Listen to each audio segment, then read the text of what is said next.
Hey there, Jeremy Weiss here with Weiss Tech Hockey, and in this video I've got a nice little drill that was actually just sent by one of our coaches named Bednár, and I've known Jan actually for a number of years. He sends me stuff from time to time, and it's always really good stuff. He's got great drills. So I saw this one, and I figured this would probably be useful for our coaches as well, so I figured I'd share it. So as you can see, the setup's pretty straightforward. This is a half ice conditioning drill. So you can run it. You can run it at half ice. You can actually run it quarter ice if you're using, kind of like the smaller stations, and you can compress it if you need to. I know some groups run stations where it's goal line to blue line type thing. So you can compress it if you need to. Feel free to make any adjustments or alterations, whatever you need to do to make this happen. But I'm going to draw it out, assuming that you've got at least a half ice to work with. But as you can see in this diagram, we've got it running out all four sides. So there's two variations of this, and then like I usually say, be creative. If there's something else you want to add to it, feel free. But this is what the drill looks like. It's a conditioning drill, but like I said, there's lots of different stuff, and we'll talk about that as we go. Lots of different ways that you can alter this. So the bare basics of it is going to look like this.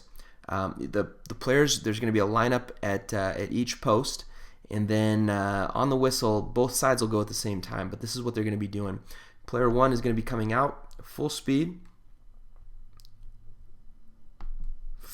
out, and he's going to stop. So this is a stops and starts drill. Stop on the blue line. After the stop, he's going to go full speed, he or she I should say, full speed to the cone, and again stop. Now we want all these stops to be facing the same direction so that they're not, so that you're forcing your players to work on stopping both directions. So just make sure you factor that in. And then after that, he or she is going to go explosive strides up and around. Let me just get the right proper arrow here. Up and around this cone. So it'll look kind of like this. Now these are the explosive crossover strides. So you're going up all the way around that cone, keeping your feet moving the entire way. And as you straighten out, or as the player straightens out, then he or she will be exploding down into the corner. And that's the drill. So stop, start, stop, start, up and around the cone, full speed back into the end of the line. Obviously, the other side will look pretty similar. We're going to be something look like this.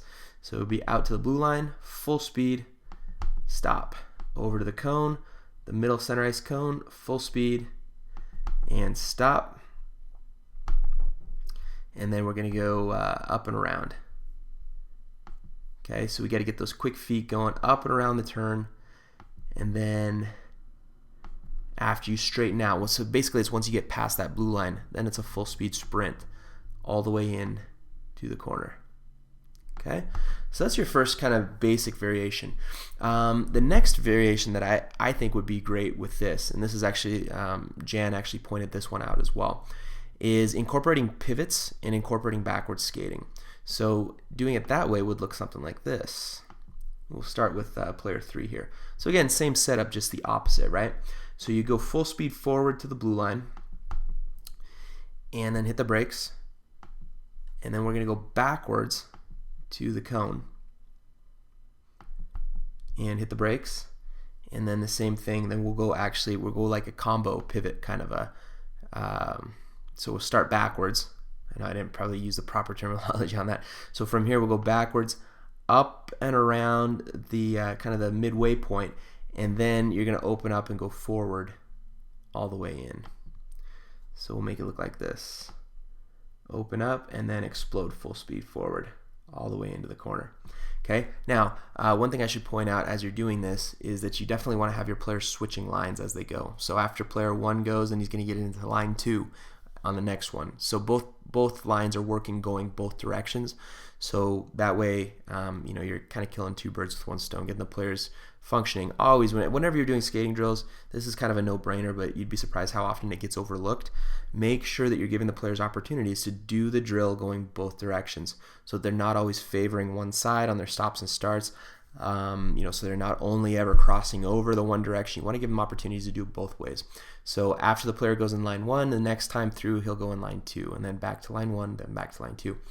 Okay, so then this down here at the other end, back to where we were, this is what it'll look like incorporating some backwards skating.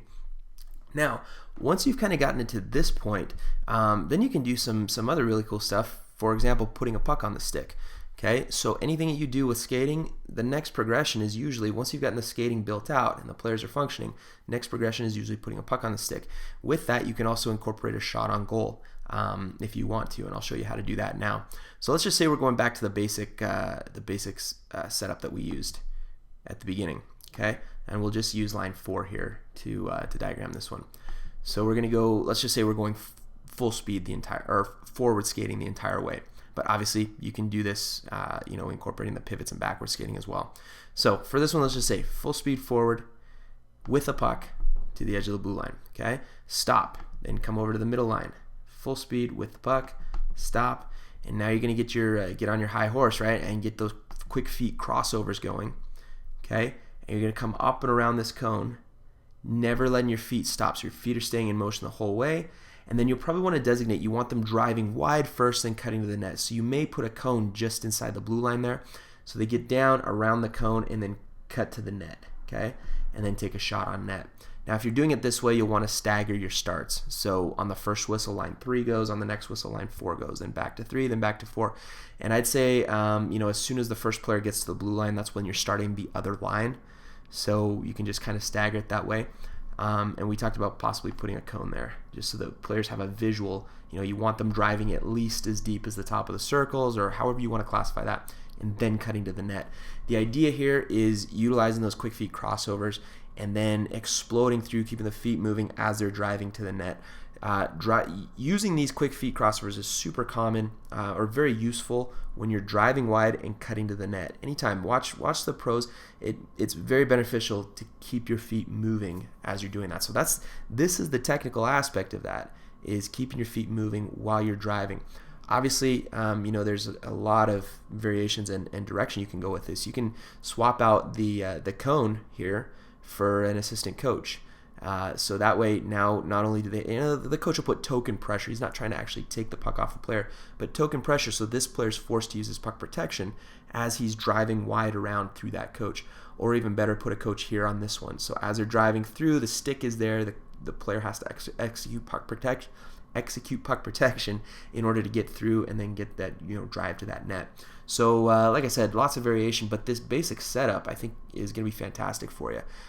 You'll be able to either use it just as a straight out conditioning drill, but like I usually say, there's a lot of different ways that you can incorporate game aspects into this drill as well. So I'm calling this one the half ice Bednár conditioning drill.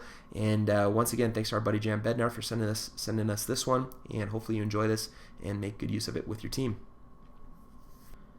And one last thing I forgot to mention, if you want to take a look at the PDF printout or drill draw and hockey share files of this drill, make sure you visit us at weisstechhockey.com, and I'll also put a link straight to this drill in the description of the video, so that if you're watching this on YouTube, you can go straight to it and, like I said, get your PDF printout, drill draw, or hockey share files of this drill.